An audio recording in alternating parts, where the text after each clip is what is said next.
Hello team, welcome to another ATP Geopolitics video with myself, Jonathan MS Pearce. This is Ukraine war breaking news update. I wasn't sure whether to do this. I was going to do my frontline update, but actually there's a bit of news that may be connected, may not be, not 100% sure. There are lots of rumours going on at the moment.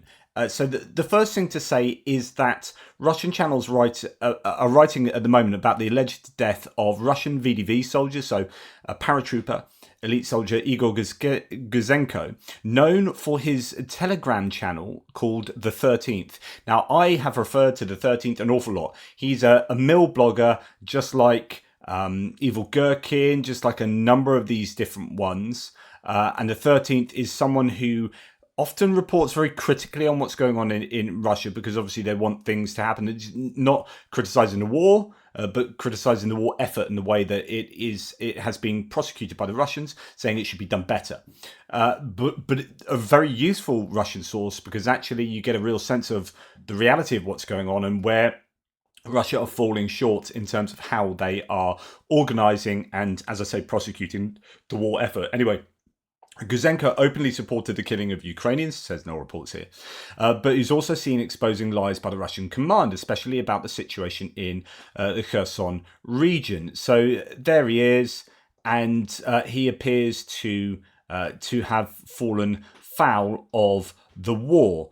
Translated on the Anatoly Radov on the 13th. I hope it is a lie, but I can say that this is one of those people whose death will be equally rejoiced by the Ukrainians and our guards, because it is convenient for the Ukrainians to fight with us. I think that's the insult word there. When everything is built on lies, and the guards only need a daily hooray, regardless of what is actually happening there. And suddenly another Kharkov region will happen. Again, they will say it was a brilliant plan. A bit garbled there, and hopefully you can make sense of the fact that, this is some kind of admission that the 13th is dying from someone on the channel. So Anton Gerashchenko here says Russian military correspondent, other correspondents report that another Russian war correspondent, Igor 13th Guzenko, might have been killed in the war. There's been no official confirmation. Okay, so that's the first thing. The second thing, and this is much more significant in a tangible kind of war sense,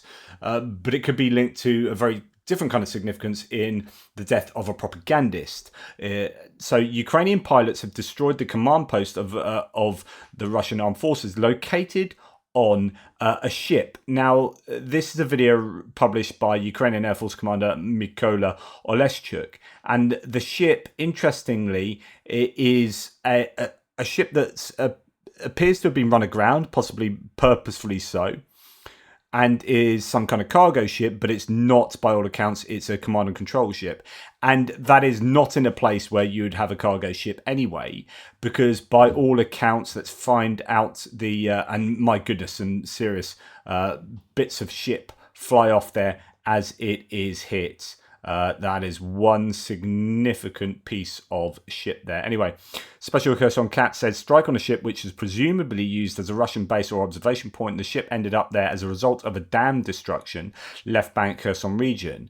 So this is not where you'd expect a cargo ship to be operational, to have anyone on board, unless they're on board for other reasons. Because this is, and I'll show you, kind of a bizarre position, because it's on the left bank of the Dnipro, right in the sort of river mouth area, opposite some of these settlements, Stanislav there, right at the mouth of Dnipro before it's joined by the Bug River, and before it gets all the way over to Orikhiv over there. Ochakiv, which is where the Marines train, and that often gets hit by artillery. Anyway, that's by the by.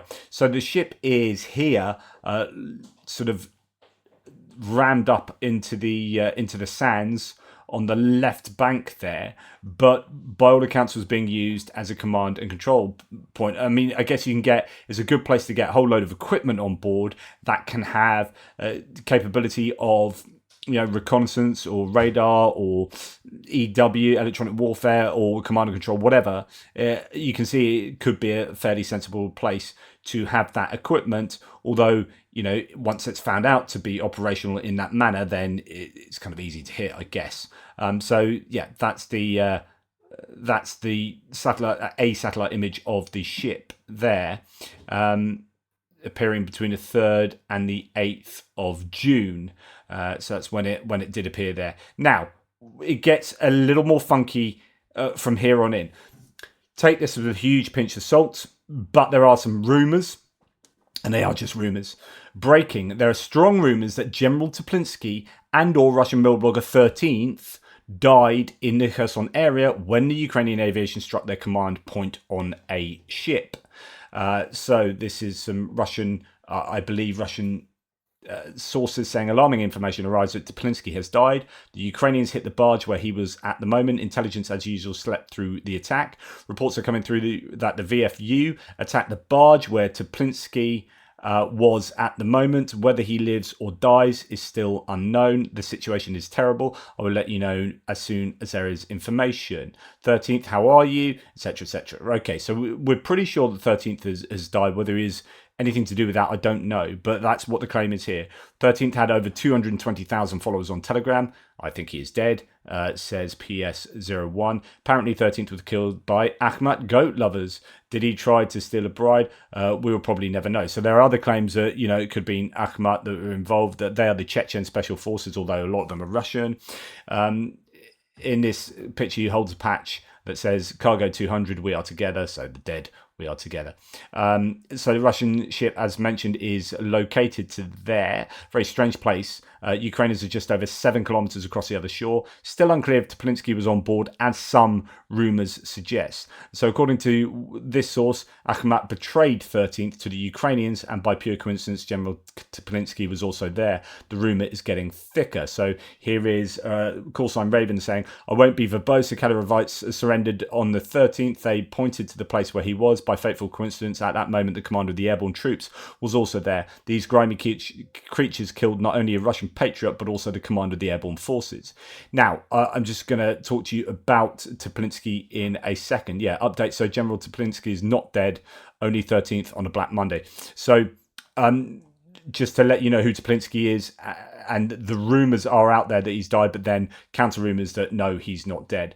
It would be a huge haul if Teplinsky had been on there and had passed away in that, because he was a guy that was really critical of I think Shoigu and the war effort, then got sidelined and then got brought in. So he's in charge of the VDV paratroopers, but also put in charge of the whole Kherson Dnipro grouping troops as a bit of a poison chalice, because they were getting actually hammered around Krinky, losing a lot of stuff. He was put in charge. So one theory is that he would be a fool guy for it, because he was critical for all the right reasons, and he has a lot of loyalty with the troops that he is in charge of. So Teplinsky would be a massive haul if he had been hit in that. But as it looks like that's only a rumor, and it's a rumor that PS01 has now said it could well be false. He's not dead, but the 13th appears to have died. But whether the 13th was involved in that attack, I don't know. Either way, that ship has been hit, and that's significant. Hopefully will have a real effect on command and control and possibly other capabilities of the Russians in that particular area. So that's a breaking news. Make of that what you will, and I'll get on with my mapping updates. In the meantime, toodle pips.